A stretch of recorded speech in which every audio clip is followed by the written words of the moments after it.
Me about your take first on what's going on in Washington. How do you think the two sides should come together? I think everybody's saying the same thing now. It's looking very dysfunctional.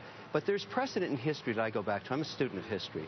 I remember the days of Reagan and Tip O'Neill, where you had raging debates between these two parties that they couldn't agree on anything. But they always were able to, as two Irishmen do, go into the back room, do whatever they did with a bottle of whiskey or something, and come back with a deal. And in this presidency, and although I give a lot of accolades to Obama for building the American brand internationally back from the abyss, he's failed to find his Tip O'Neill. He doesn't have a counterpart that he can go into the back room and negotiate with that really represents the party, so that he's not negotiating, and we're not doing anything functionally. And I think the American people are getting tired of it now. He says he won't discuss, making changes to Obamacare. Are you saying that if he wants changes on the Republican side, he needs to also make a change on Obamacare? Now, think about Obamacare. We all understand the 30,000-foot vision of that, and it has merits. But to say that you shouldn't tweak it at all is crazy. It hasn't even been implemented yet, and there's problems with it. So I think the Republicans can bring something to the table and tweak it more and easier to implement for business.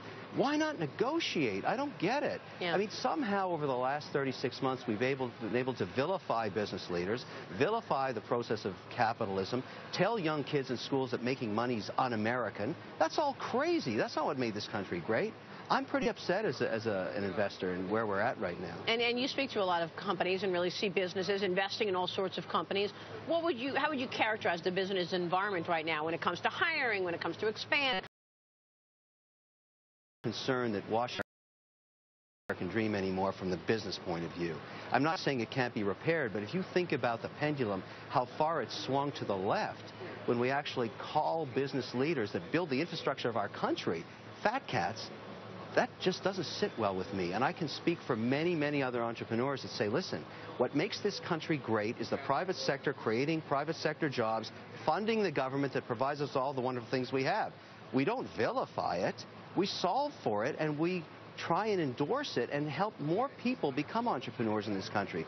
We have buried them in regulation. We have scared the pants off them with all of the volatility in the markets, and now we have dysfunctional government. That's not good. I make the assumption, Maria, and I hope I'm wrong, that 1/3 of what government spends is completely wasted. And I think people intuitively feel that it's not market-tested investing, bridges to nowhere, solicitations by various politicians for their own interests. I mean, it's all unhealthy. Yeah. And I think we're at a place now where we've got to fix it all. So how do you fix it? First thing is you overhaul the Tax Act.